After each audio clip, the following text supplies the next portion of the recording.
नमस्कार दोस्तों, स्वागत है आपका हमारे चैनल स्टोरीस्केप में। चलिए आज एक नई कहानी शुरू करते हैं। भगवान भोलेनाथ के त्रिशूल की महिमा से पूरा विश्व परिचित है, लेकिन आज भी पुरातत्व विभाग द्वारा शिव के त्रिशूल पर शोध की जा रही है और इसी से प्रेरित होकर भोलेनाथ के त्रिशूल की महिमा का चित्रण धार्मिक काल्पनिक कहानी के रूप में किया गया है। मुझे पूरा विश्वास है कि यह कहानी आपको शिव के त्रिशूल की शक्तियों से अवगत कराएगी। एक बहुत ही पुराना गांव था जहां बहुत से प्राचीन खंडहर बने थे और इन खंडहरों में कई वर्षों से पुरातत्व वैज्ञानिक रिसर्च के लिए आया करते थे।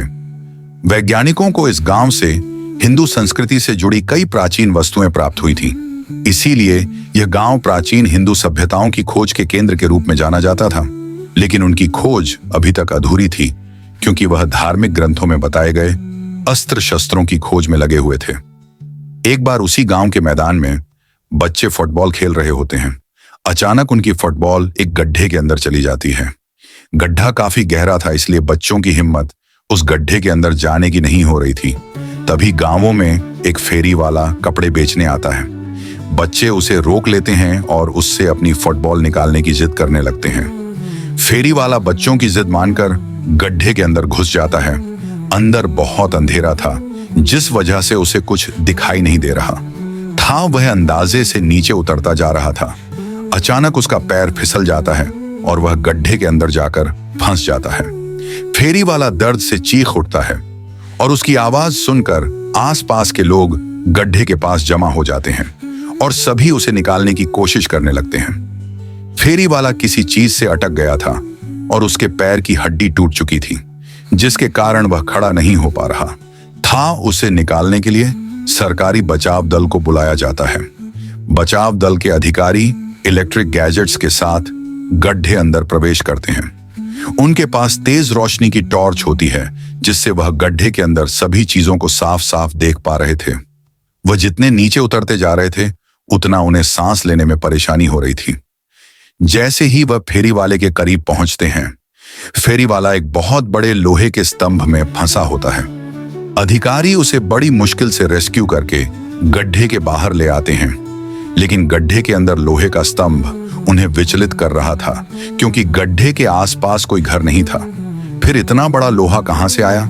वह लोहे को बाहर निकालने का फैसला करते हैं, लेकिन यह क्षेत्र पुरातत्व विभाग के अंतर्गत आता था, इसलिए यहां उपस्थित किसी भी खनिज को बिना उनके अनुमति के नहीं लिया जा सकता था। बचाव दल के अधिकारी पुरातत्व विभाग को बुलावा भेजते हैं और जैसे ही वह इस लोहे के स्तंभ की जांच करते हैं, तो उनकी खुशी का ठिकाना नहीं होता, क्योंकि यह चीज लोहे से नहीं बल्कि अंतरिक्ष के ग्रहों में उपस्थित विभिन्न प्रकार की खगोलीय धातुओं से बना हुआ स्तंभ प्रतीत हो रहा था, जो कि पृथ्वी में इकलौता था।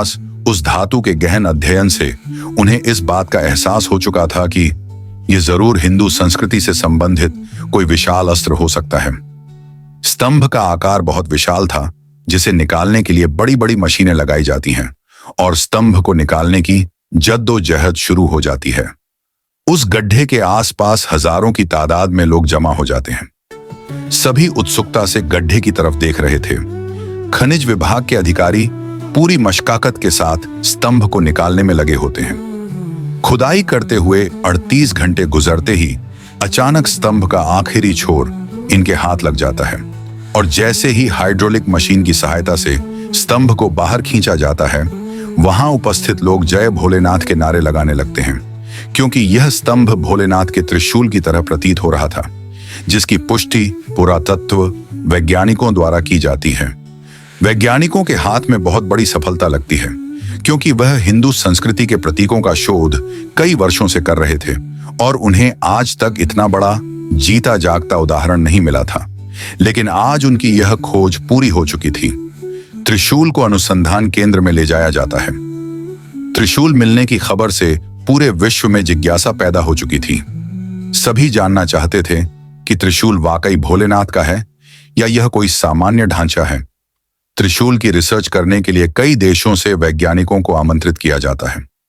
सभी अपने अपने स्तर से त्रिशूल की कई पैमानों में जांच करते हैं और जब फाइनल रिपोर्ट आती है, तो वैज्ञानिकों में खुशी की लहर दौड़ पड़ती है, क्योंकि यह हजारों वर्ष पुराना भोलेनाथ का ही त्रिशूल लग रहा था, क्योंकि इससे जुड़ी जानकारियां इस बात को प्रमाणित कर रही थी कि यह पृथ्वी में उपस्थित किसी भी धातु से नहीं बना था, बल्कि अंतरिक्ष में उपस्थित विभिन्न प्रकार की चट्टानों के मिश्रण से इसका निर्माण हुआ था, जो कि अपने आप में अद्भुत अकल्पनीय था। वैज्ञानिक त्रिशूल मिलने की खुशियां मना रहे थे। अचानक प्राकृतिक वातावरण बदलने लगता है। गर्मी के मौसम में चारों तरफ जोरदार बारिश प्रारंभ हो जाती है। मौसम विभाग की जानकारी के अनुसार वर्षा अनिश्चित कारणों की वजह से प्रारंभ हुई थी, जिसके बारे में मौसम विभाग को कोई जानकारी नहीं लग रही थी। और तो और सैटेलाइट से भी बारिश से संबंधित कोई संकेत प्राप्त नहीं हो पा रही थी। वैज्ञानिकों में उथल पुथल मच चुकी थी, क्योंकि ऐसा पहली बार हुआ था कि प्राकृतिक घटनाओं का अवलोकन करने में उन्हें परेशानी हो रही थी। उन्हीं वैज्ञानिकों में एक ऐसे भारतीय वैज्ञानिक भी थे जो धार्मिक ग्रंथों की जानकारी रखते थे। तभी उन्हें अंदेशा होता है कि शायद इस त्रिशूल की वजह से मौसम का परिवर्तन हुआ है।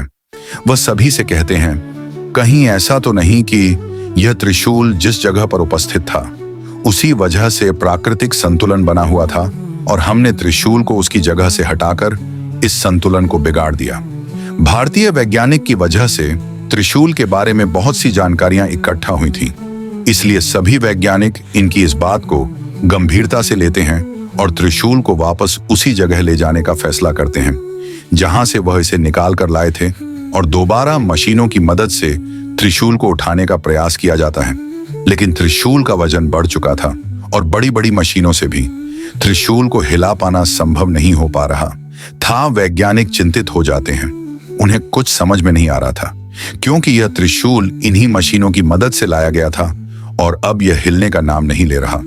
तभी भारतीय वैज्ञानिक सलाह देते हैं कि त्रिशूल शक्ति का प्रतीक है और इसे यहां से हटाने के लिए भगवान भोलेनाथ का आह्वान करना होगा। तब शायद भोलेनाथ हमारी पुकार सुनेंगे। शिव पूजा को संपन्न करने के लिए एक पुरोहित बुलाए जाते हैं जो भोलेनाथ की संपूर्ण पूजा विधि का आयोजन करते हैं, और इसी दौरान त्रिशूल अपने आप हिलने लगता है।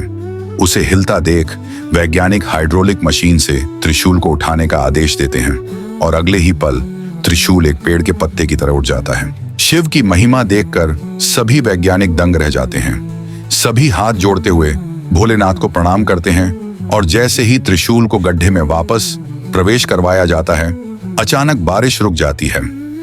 वैज्ञानिक अब समझ चुके थे कि हमें भी प्राकृतिक चीजों को बिना उनका स्थान परिवर्तन किए ही शोध करना होगा, अन्यथा इस पृथ्वी का अस्तित्व ही नहीं रहेगा। और इसी के साथ शिव के रहस्यमय त्रिशूल का किस्सा खत्म हो जाता है। अगर आपको कहानी पसंद आई हो तो स्टोरीस्केप को सब्सक्राइब करें और हमें सपोर्ट करें। अगली कहानी में फिर मिलेंगे। धन्यवाद।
Mm-hmm.